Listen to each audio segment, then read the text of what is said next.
Hello and welcome to another episode of Gumbo Live. Here's your host, BJ from Board Game Gumbo.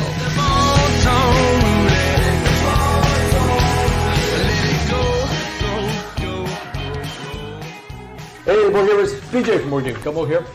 Back in the Gumbo. Mitchell. That's right. We're here to play Darwin's Journey from Thundergrip Games. And it's just us. There's no one else. There's no one else playing here. That is not true. We have a bunch of other people here. Oh, I gotta fix that. He who must not be named over there in the third square. There's no Dave. I'm gonna fix that. Well, I thought before we get to Darwin's Journey, we do have Jeremy here, and we have Dave, Doooogah. I thought we would talk about our favorite games of 2022. Mitchell, why don't you start with us? And halfway through 2023 is a great time to start talking about best games of 2022. Because we played them all by now. I think for me, I'd have to go with Marrakesh. Admittedly, I've only played it once here a while back, but I instantly backed the Essential Edition, and I'll be demoing it at Sobo, the new Stefan Feld game from the City Collection that is not a remake of another game. It was an original game. Pretty fun Cube Tower game. Interesting. Basically, a lot of little mini games you have to balance. It's like Twilight Inscription, but without the roll and write. There's a bunch of little things you have to balance at one time. Yeah, that's one I did not get a chance to play, and obviously when your copy comes in, I will definitely be at the table for that. For me, it's a toss-up between Ark Nova, which technically on BGG it shows 2021 because it did release at Essence Spiel in 2021. He's breaking the rules, BGG. But it shipped to people who ordered it directly from their website in January, and official MSRP retail release was May of 2022. So Ark Nova or Merchants of the Dark Road. I think I'm going to have to lean towards Ark Nova because Merchants, I've played it so much now that not that I don't enjoy it, but I feel like I've figured out the puzzle. So I'm just not as excited to get that one to the table, though it's still a gorgeous production and I will always set it up and show it off to people. I think Merchants is a good honorable mention for me. Mm-hmm. That's high up there for me as well. Mm-hmm. Nice. Doooogah? Yeah, it was 2 games. The first game was going to be... BJ, he's cheating as well. He's giving 2. But I was going to say Star Wars, the deck building game, which is really fun. It's like Star Realms, but I like the theme more and the mechanic of putting out a new base and like it gives you an upgrade or makes you stronger. Mm-hmm. Was that out in 2022? Cool. Yeah. No, wait. I'm sorry. I feel like that was Wait, more. Which one? It's Destiny is prior to that. I was thinking, Was it 2023? Yeah, I didn't mean to push you off the road. Not bad, dude. I'm lost. I don't even know what year we're in. So, 2022, I liked Master Darkness 2. For 1 second and the show goes off the rails with Dave going out. Let me pull it back in a little bit. But yeah, I really enjoyed Master Darkness 2. I even played it yesterday, too. It's kind of cool. It's almost like Merchants Cove.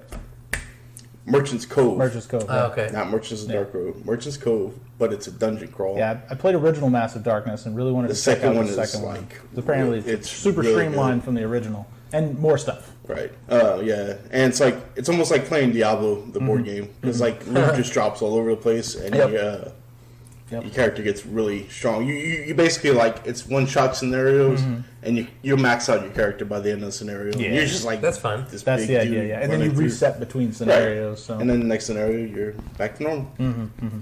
I enjoyed that one. Waiting to hear BJ's though. Did you have an honorable mention, Mitchell? Because everybody else seems to throw out multiple games. Okay, I guess I really like Atiwa a lot. There's rarely a time whenever I'm not willing to play Atiwa. Almost every time I'm at Jeremy's house, and whenever we're like, "What's that?" I'm like, "Am I up for Atiwa?" That's pretty good. That was surprising. Batman the board game.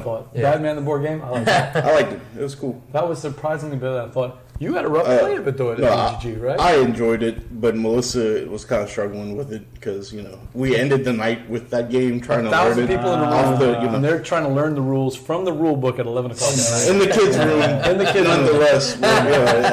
Kids are just running crazy, making noise, and I thought you guys were pretty brave to do that. But I actually enjoyed the game a lot. I like the whole life cycle thing. It just every mechanic seems to play into the other one. And it's fun watching your board build up. As opposed to some other Uwe games where it's like, do these 3 actions for the whole game, and you're not going to touch the rest of that. Right, it had nothing to do with the rest of the game. Yeah. The other thing I did like about Atiwa, because I remember Philip had corrected us on it. The other thing I like about Atiwa is that the buildings how they have all the crazy different buildings, the Halloween building, and it's just, I liked all of those different buildings. So. It's also, you just like learn this interesting cultural thing about bats as you're learning the game too, about people who eat them and all that. Yeah. What was your honorable mention? Merchants of the Dark Road. Yeah. I'd have to change mine because I did 2023. Yeah. But I guess Marvel Dice Throne would probably be up there too. Yeah, that's a good one. Marvel Dice Throne. Okay. I just played that the That's other a day. better version of Dice Throne. I will give that. Yes. I'm not a fan of Dice Throne. It's okay. I'm not against it. It's okay. I'd much rather play Unmatched. But Marvel Dice Throne, I did enjoy. That was a fun game. Slap the Marvel IP on something and it just like gets better. Splendor. I tried playing regular Splendor the other day. I was like, I don't know what this is. There we go. Splendor Duel. Okay. Oh, that y'all have to play that. I thought you would have said Ark Nova and Splinter Duel. That's the two I thought you would have said. I didn't really. I thought about this year instead of last year. Yeah, 2022. So I'd have to put some more thought into it. So I have Ark I have Nova 12, would but I'm not going to go through all Oh, 12. okay. And he gives us crap about it. So at the start of the year, it was all for the first 6 months. It was Guild of Merchant Explorers because I just love that game. But then I played Starship Captain's like, oh man, I really like another this good game. one. And then I played Mosaic, and I'm like, oh man, I really, really like this game.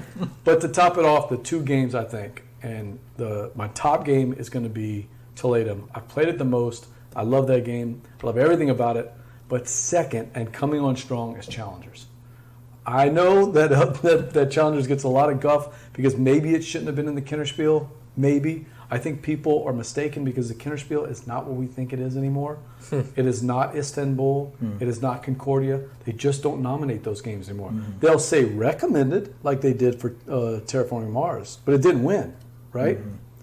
They'll say recommended. But what they're looking for is Spiel games or games like Ticket to Ride, and Kinderspiel games or that next level up.